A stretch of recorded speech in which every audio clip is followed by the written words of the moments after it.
ላይ ነበር። ይሄ በልደታ ክፍለ ከተማ ወረዳ 5 ነዋሪዎች ዘንድ ሰርግ የሚነሳ ሮሮ ነው።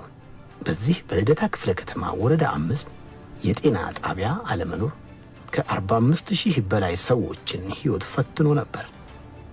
እነዚህ ነዋሪዎች አገልግሎት ፍለጋ አጎራባች ወረዳዎችን ደጅ መጥናት ነበረባቸው።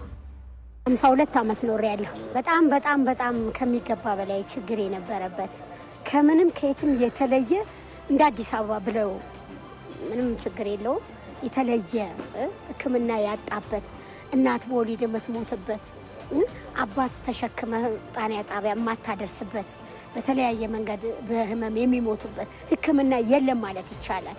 የቻለ የተራመደ ነው ታች ወረዳ 7 ሚካኤሉ አካባቢ ሄዶ የሚታከመው እና ከሚገባ በላይ መጥቀስ በጣም ያዳግታል። ጤና ጣቢያ የሌለው ወረዳ ማለት ወረዳ 5 ነበር።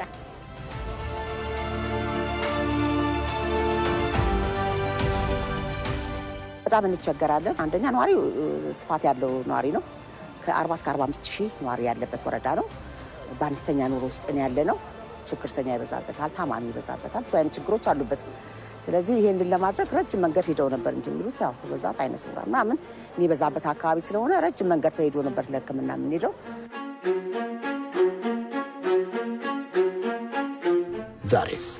ዛሬ ግን ያ ሁሉ አይኖርም። ጥያቄዎቹ ተመልሰዋል።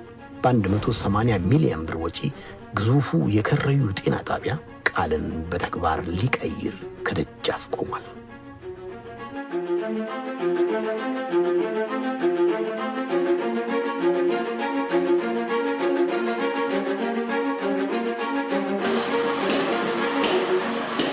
በየስብሰባው በክፍለ ከተማው በወረዳው ብሎልን ደግሞ እድል ሰጥቶን ጠቅላይ ሚኒስቴር ቢሮ ድረስ እስከ ማንሳት ደርሰናል።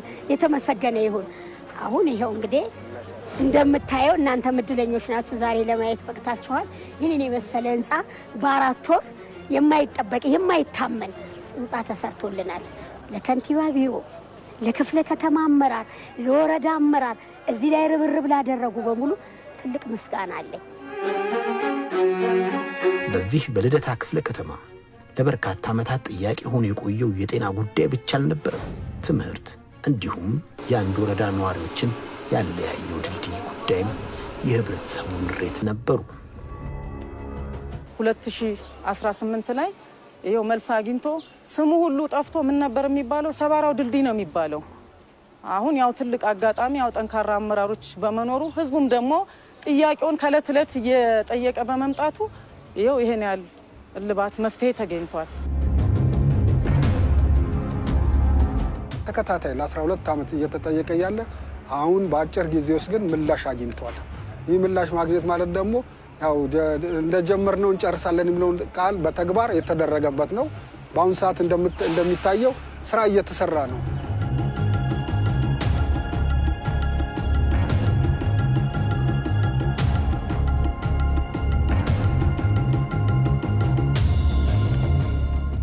አሁን እንደምታዩት ትምህርት ቤቱ እጅግ የሚያምር እጅግ ውብ ገብቶ ለማስተማር ሳቢ የሆነ ለቀጣይ ለትውልድ የሚፈራበት እጅግ ማራኪ ሆኖ አግኝተነዋል።